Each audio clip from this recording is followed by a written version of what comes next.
प्रथम स्कंद दूसरा अध्याय भगवत कथा और भगवत भक्ति का महात्म्य। श्री व्यास जी कहते हैं, शौनकादि ब्रह्मवादी ऋषियों के ये प्रश्न सुनकर रोमहर्षण के पुत्र उग्रश्रवा को बड़ा ही आनंद हुआ। उन्होंने ऋषियों के इस मंगलमय प्रश्न का अभिनंदन करके कहना आरंभ किया। सुत जी ने कहा, जिस समय श्री सुखदेव जी का यज्ञोपवीत संस्कार भी नहीं हुआ था, सुतराम लौकिक वैदिक कर्मों के अनुष्ठान का अवसर भी नहीं आया था, उन्हें अकेले ही संन्यास लेने के उद्देश्य से जाते देखकर उनके पिता व्यास जी विरह से कातर होकर पुकारने लगे, बेटा बेटा।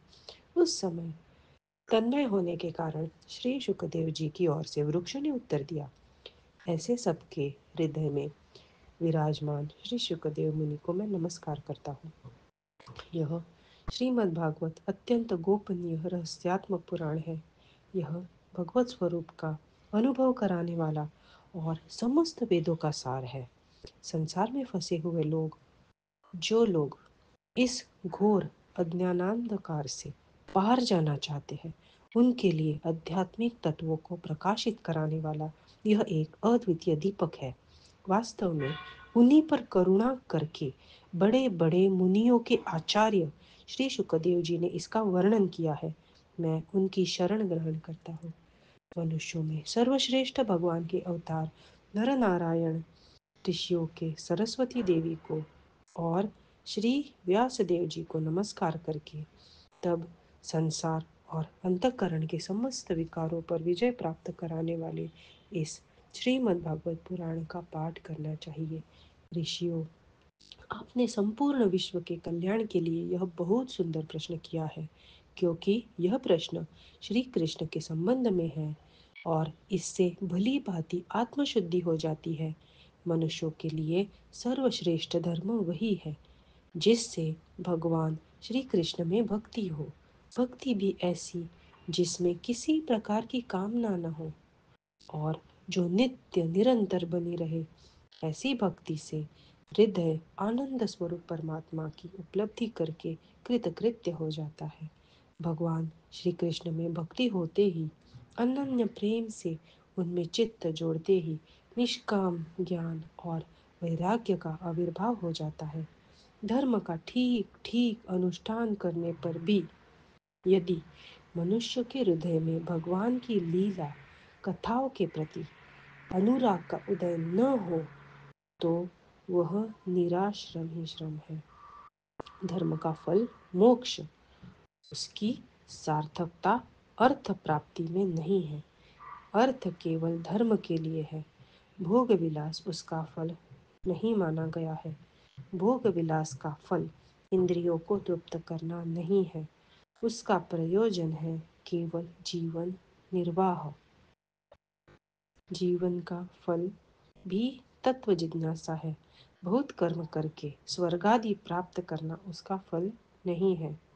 तत्ववेत्ता लोग ज्ञाता और ज्ञेय के भेद से रहित अखंड अद्वितीय सच्चिदानंद स्वरूप ज्ञान को ही तत्व कहते हैं।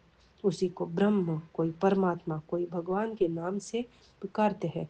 श्रद्धालु मुनिजन भागवत श्रवण से प्राप्त ज्ञान वैराग्य युक्त भक्ति से अपने हृदय में उस परम तत्व रूप परमात्मा का अनुभव करते हैं। शौनकादि ऋषियों, यही कारण है कि अपने अपने वर्ण तथा आश्रम के अनुसार मनुष्य जो धर्म का अनुष्ठान करते हैं, उसकी पूर्ण सिद्धि इसी में है कि भगवान प्रसन्न हो।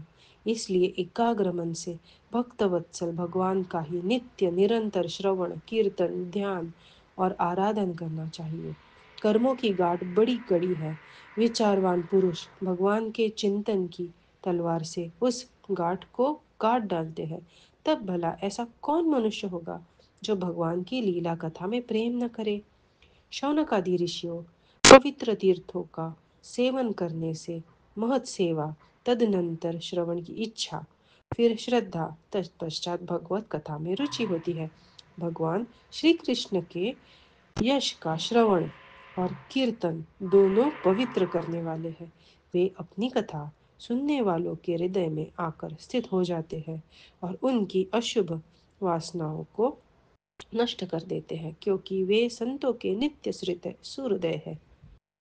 जब श्रीमद् भागवत अथवा भगवत भक्तों के निरंतर सेवन से अशुभ वासनाएं नष्ट हो जाती है, तब पवित्र कीर्ति भगवान श्री कृष्ण के प्रति स्थायी प्रेम की प्राप्ति होती है।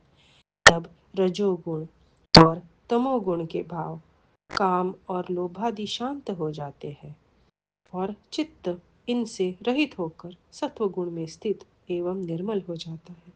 इस प्रकार भगवान की प्रेममयी भक्ति से जब संसार की समस्त आसक्तियां मिट जाती है, हृदय में आनंद हृदय आनंद से भर जाता है, तब भगवान के तत्व का अनुभव अपने आप हो जाता है।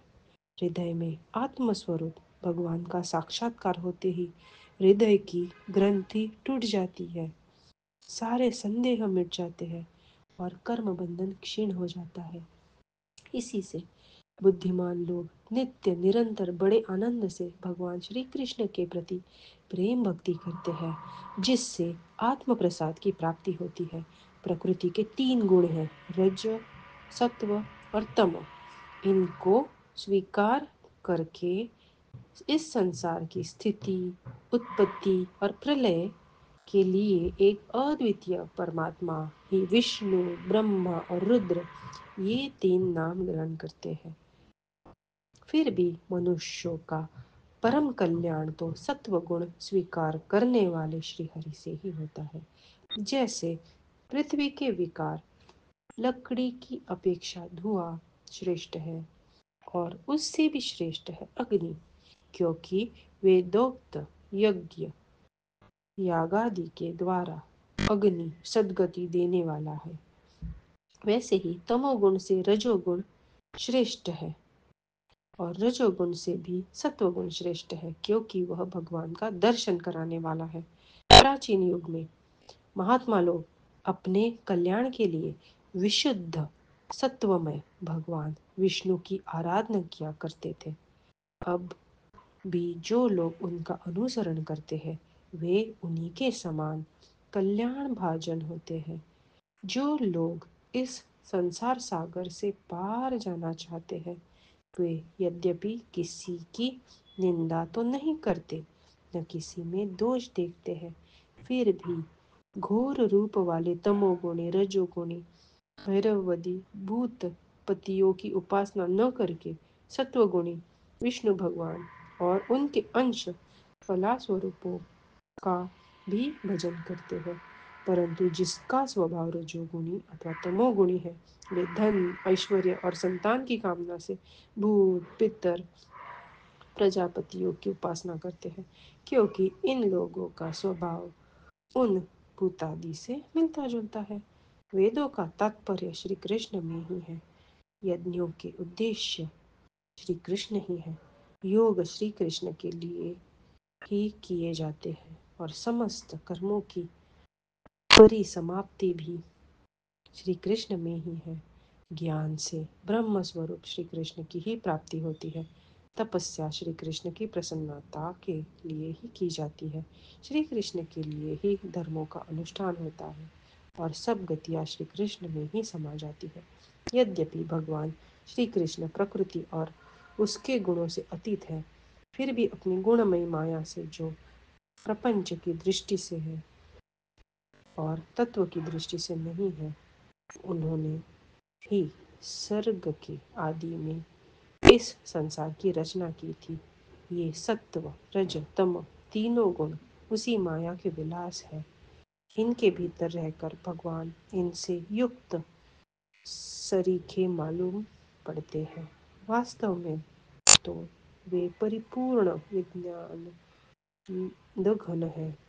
अग्नि तो वस्तुतः एक ही है, परंतु जब वह अनेक प्रकार की लकड़ियों में प्रकट होती है, तब अनेक सी मालूम पड़ती है। वैसे ही सबके आत्मस्वरूप भगवान तो एक ही है, परंतु प्राणियों की अनेकता से अनेक जैसे जान पड़ते हैं।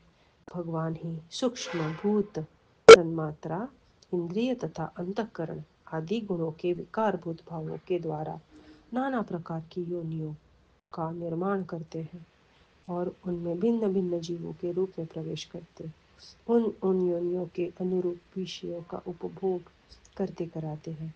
वे ही संपूर्ण लोकों की रचना करते हैं और देवता पशु पक्षी मनुष्य आदि योनियों में लीलावतार ग्रहण करके सत्व गुण के द्वारा जीवों का पालन पोषण करते हैं।